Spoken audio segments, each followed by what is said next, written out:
योनि में झटके कैसे लगाए। बहुत से ऐसे पुरुष होते हैं जो सेक्स क्रिया के समय में झटके लगाने के समय काम वासना के कारण जल्दी उत्तेजित हो जाते हैं तथा जननेंद्रिय को नियंत्रण में न रखने के अभाव में योनि में लिंग को डालकर तुरंत ही घर्षण प्रारंभ कर देते हैं और जल्दी जल्दी झटके लगाना शुरू कर देते हैं। इस स्थिति में वे उत्तेजना के कारण अपने आप पर काबू नहीं रख पाते और 3-4 झटके लगाने के बाद ही स्खलित हो जाते हैं। इसलिए कहा जा सकता है कि लिंग को योनि में प्रवेश करने के तुरंत बाद ही झटके लगाना शुरू नहीं करना चाहिए। सेक्स क्रिया में जब लिंग को योनि में प्रवेश कराते हैं तो लगभग 10 सेकंड 15 सेकंड तक झटके नहीं लगाना चाहिए, बल्कि लिंग को योनि में चुपचाप पड़े रहने देना चाहिए और जब उत्तेजना का वेग कम पड़ जाए तब धीरे धीरे घर्षण शुरू करना चाहिए। उत्तेजना यदि अधिक बढ़ने लगे तो झटके लगाना बंद करके लिंग को योनि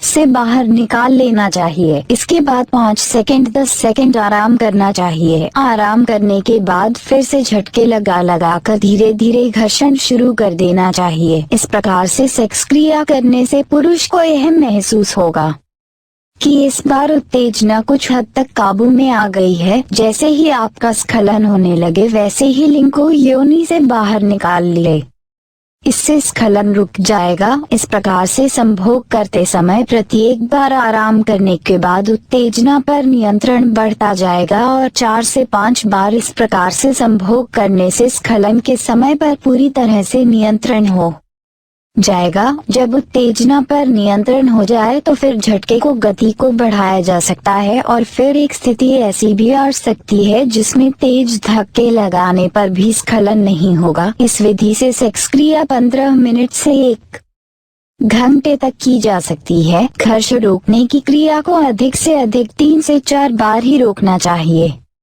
यदि इससे अधिक बार रोका गया तो स्खलन होने में बहुत अधिक रुकावट उत्पन्न हो सकती है और ऐसा भी हो सकता है कि स्खलन कैसे हो। वीर्य स्खलन बहुत देर तक रुक जाना भी कष्टदायक होता है क्योंकि बार बार वीर्य स्खलन में रुकावट उत्पन्न होने से स्खलन केंद्र पर नियंत्रण समाप्त हो जाता है और पुरुष स्खलन के अभाव में पसीने पसीने से तर होकर बेचैन होने लगता है। ऐसा होने से पुरुष को वह सेक्स का सुख भी नहीं मिल पाता जो कि उसे मिलना चाहिए। इस स्थिति में ऐसा भी हो सकता है कि पत्नी पहले ही स्खलित हो जाए। घर्षण करने पर पत्नी को बहुत अधिक कष्ट होता है और खुद भी स्खलित न होने के कारण मानसिक तनाव तथा शारीरिक कष्ट होता है।